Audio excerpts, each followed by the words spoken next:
2025년 3월 21일 미국 주식 특징주 시작해 보도록 하겠습니다. 이 내용은 좀 이따가 언급을 좀 해드리도록 하겠고, 시장 상황을 확인을 해 보도록 하겠습니다. 미국 3대 지수 모두 약세로 마감을 했는데, 스태그플레이션에 대한 우려 때문에 약세로 마감을 하는 모습이었습니다. 근데 실제로 확인해 보게 되면 3대 지수가 저항 부근에 있었다라는 걸 특징으로 볼 수가 있을 것 같은데, 다우지수는 지금 박스권 저항을 돌파하는 모습이 나타나고 있어서 추가적인 상승 이어질 가능성 높다라고 보고 있고요. 나스닥의 경우는 지금 박스권의 흐름을 이어간다라고 얘기를 해드리고 있습니다. 그래서 하단으로는 17,250포인트고요. 상단으로는 지금 17,900포인트로 형성이 되어 있습니다. S&P는요. S&P도 5,700까지 저항이 존재를 하고 있기 때문에 이 지수를 돌파를 해야지만 3대 지수 모두 상승을 이어갈 수 있다라는 거 참고를 해주시면 좋을 것 같습니다. 대부분의 종목들이 혼조세가 이어지는 모습이었고요. 지금 M7 관련주 보시게 되면 뭐 상승한 것도 있고 약세인 것도 있는데, 리포트가 나온 게 혹은 뉴스가 나온 게 3개 정도 있었습니다. 엔비디아, 마이크로소프트, 아마존 이 3개가 있는데, 엔비디아는 투자한 기업이 지금 IPO 한다라고 얘기가 나오게 되면서 이슈가 좀 되었고요. 마이크로소프트의 경우는 스코시아뱅크가 투자 의견을 시장 수익률 상회로 커버리지를 게시를 했고요. 목표 주가를 470달러로 제시를 했습니다. 아마존은 중고차 시장에 진출할 가능성이 제기가 되게 되면서 1%대 상승을 했었습니다. 그런데 결국은 뭐 시장이 약세로 이어지기 시작을 했다 보니까 하락으로 마감을 한 모습이고요. 전기차 관련주는 테슬라를 제외하고는 전반적으로 약세가 이어지고 있는 모습입니다. 테슬라의 경우는 미국 상무부 장관이 테슬라 주식을 사라 뭐 이런 발언도 하면서 주목을 좀 받았고요. 파이퍼 샌들러에서는 목표 주가를 450달러로 하향 조정을 했습니다. 그 다음에 리비안 오토모티브는 파이퍼 샌들러에서 역시 투자 의견을 하향 조정을 하면서 약세가 이어지는 모습이었고요. 4%대 약세가 이어졌습니다. 다음에 보시게 되면 기술주 중에서 소프트웨어 뭐 거의 하락으로 마감을 하는 모습이었고요. 하드웨어 쪽 보셔도 역시 약세가 이어진 모습을 보여주고 있습니다. 암호화폐 관련주 약세 이어지는 모습이었고요. 항공 그 다음에 크루즈 이쪽 보시게 되면 웨스트 항공이 UBS에서 목표 주가 36달러 조정, 그 다음에 매도에서 중립으로 상향 조정을 했습니다. 중국의 관련주는 약세가 이어졌죠. 핀더더의 실적이 약세가 이어지게 되는 모습을 좀 보여주었는데, 그럼에도 불구하고 핀더더는 상승 마감을 했고요. 전반적으로 미국과 중국의 무역 갈등으로 인해서 중국 관련주가 전반적으로 약세가 이어졌다. 이렇게 보시면 될 것 같습니다. 그 다음에 유틸리티 쪽에서 보게 되면 오클로 뉴스가 하나가 나왔으니까 참조해 주시면 좋을 것 같고요. 제약바이오 헬스케어 약세, 암호화폐, 양자암호죠. 양자암호 약세, 드론 관련주 약세를 좀 보였는데, 뭐 새로운 이슈가 없었습니다. 그러다 보니까 관련주들이 전반적으로 하락하는 모습을 좀 보여주었고요. 다던 레스토랑은 실적 발표를 했고, 그 다음에 카바나가 바이퍼 샌들러에서 중립에서 비중 확대로 상향 조정을 했고 목표가를 225달러로 제시를 했다라고 얘기를 하고 있는데, 카바나는 확인을 좀 해보도록 하겠습니다. 실적이 올해 좋아지는 걸로 판단을 좀 하고 있거든요. 다만 1분기, 2분기 실적이 언제 좋아지는지를 좀 체크를 해보셔야 되는데, 일단은 2024년에 최저점을 기록을 한 후에요. 올해 반등이 좀 나타나는 모습이죠.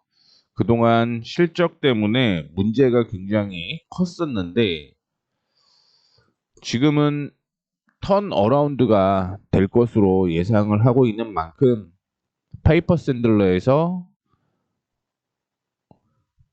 리포트를 하나 제시를 했다라는 거 참조를 해주시면 좋을 것 같습니다.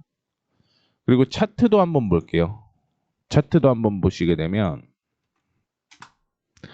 주가 충분히 조정을 좀 받아 주었고요. 지지가 나와야 될 곳이 160달러 부근이었습니다만 그 부근에서 지금 반등이 나온 거죠. 그리고 단기적으로 지금 박스권으로 이어지고 있는 모습이긴 한데 190달러를 돌파를 하게 되면요. 260달러 부분까지는 상승 여력이 존재를 한다라는 거 참조를 해주시면 좋을 것 같습니다. 그래서 카바나 2분기부터 관심 있게 지켜보시면 될 것 같고요. 그 다음에 뭐 카바도 JP 모건에서 리포트가 나왔고 시티에서는 보스턴 비어에 대한 이슈가 있었습니다. 그래서 보스턴 비어 한번 확인을 해보도록 하겠습니다. 보스턴 비어가 제가 미리 실적 체크를 했을 때 엄청 좋아지더라고요. 다만 이제 거래량이 아직까지는 적용이 되지는 않는 그런 모습이긴 했는데 2025년의 실적을 보게 되면 뭐 거의 80% 정도 증가를 하는 모습을 보여주고 있고요. 최대 실적이죠. 최대 실적이고 1분기, 2분기 확인해 보게 되면 흑자 전환하고 그 다음에 2분기에는 거의 뭐 6배 증가할 것으로 예상이 되고 있습니다. 주가의 경우 충분히 좀 조정을 받았죠. 조정을 받았습니다. 2022년에 뭐 최고 60억 달러를 계속 진행을 했을 때 400달러까지 올라왔었는데 지금은 주가가 많이 조정을 좀 받아준 상태고요. 최근에 박스권으로 이어진다라고 생각을 하시고 매매를 이어가시면 될 것 같습니다. 그래서 223달러 부근에서 255달러 사이의 박스권이기 때문에 1차적으로 이렇게 보시면 될 것 같고요. 중장기로 본다라고 하면은 여전히 뭐 320달러 부분까지는 상승 여력이 있다라고 생각을 하고 있으니까 이 점 참조해 주시면 좋을 것 같습니다. 그 다음에 자빌 실적 발표를 했고 하락한 종목은 엑센추어인데 엑센추어는 엔비디아 때문에 주가가 약세가 좀 이어졌다 이렇게 생각을 하시면 될 것 같아요. 뭐 실적도 실적이긴 한데 근데 엑센추어 실적 계속 좋아집니다. 뭐 조정 받았을 때 언제 매수할 건지 그 타이밍을 좀 잘 체크를 해보시면 좋을 것 같고요. 엑센추어도 그냥 한번 더 볼까요? 차트로 한번 더 보도록 하겠습니다. 주가 많이 조정 받았습니다. 조정 받았고요. 이제 언제 반등이냐가 중요한데 290에서 반등이냐 280에서 반등이냐 이게 변수거든요. 1분기보다는 2분기 실적이 더 좋아지는 걸로 알고 있는데 이것도 그냥 한번 체크해 볼게요. 제가 기억하고 있는 게 맞는지 체크를 좀 해보게 되면은요. 말씀드렸던 대로 매출 사상 최대죠. 그 다음에 순이익 사상 최대, EPS 사상 최대, 1분기 실적이 안 좋죠. 그렇기 때문에 5월 달에 실적이 나오게 되면 그 다음부터 턴 어라운드가 예상이 된다라는 거. 그러면 지금 같은 경우는 주가가 조정을 받을 때 말씀을 해드렸던 대로 언제 반등이 나올 건지를 좀 체크를 해보시는 게 좋을 것 같고요.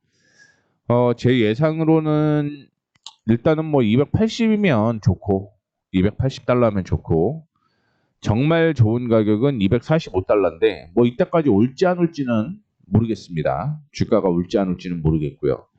예상하는 것 중에서 뭐 디테일하게 좀 얘기를 해드리려고 하다 보니까 뭐 245달러 정도 나온 거고요. 260달러 부근까지는 뭐 하향 조정 생각을 하고 매매하시는 게 맞을 것 같다라고 생각을 하고 있습니다. 그 다음에 5 빌로우 QX5 비건 루핑 서플라이즈 인수한다라고 얘기를 하게 되면서 주가 상승을 했는데 시장 무너지게 되면서 뭐 큰 폭으로 상승하지는 못했던 것으로 확인이 되고 있고요.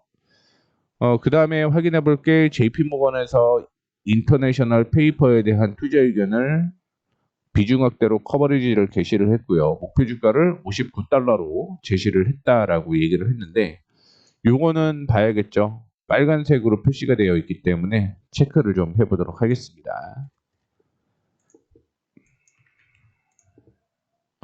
자, 인터내셔널 페이퍼.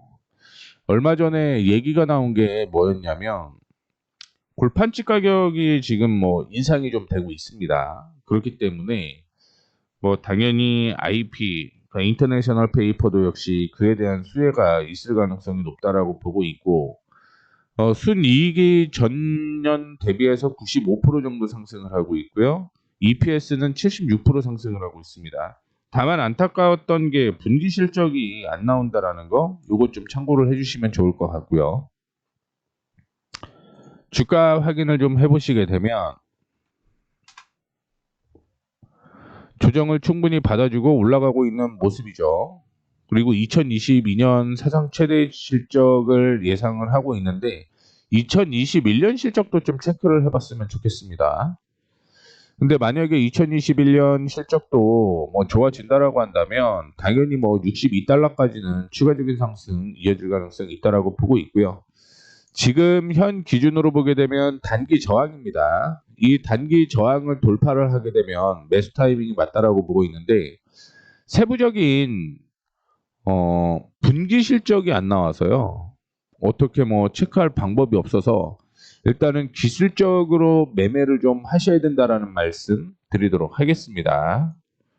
자, 그리고 도어 대시, 프리프트 맥로란, 코티, 윌리엄 소노마, 렌즈엔드도 실적이 좋아지는 것으로 예상을 하고 있는데 아마 하반기에 좋아질 것으로 예상을 하고 있고요. 지금 바뀌었기 때문에 체크는 한번 더 해보셔야 된다라는 거 말씀을 좀 해드리도록 하겠습니다. 그 다음에 JP모건 체이스 웰스파고에서 투자 의견을 비중 확대로 유지를 했고 목표 주가 300달러 제시를 했고요. 팔로마 홀딩스의 경우는 어드밴스드 에그 프로젝션을 인수를 했다라고 얘기를 하는데 이 티커가 이게 아닌 것 같아요.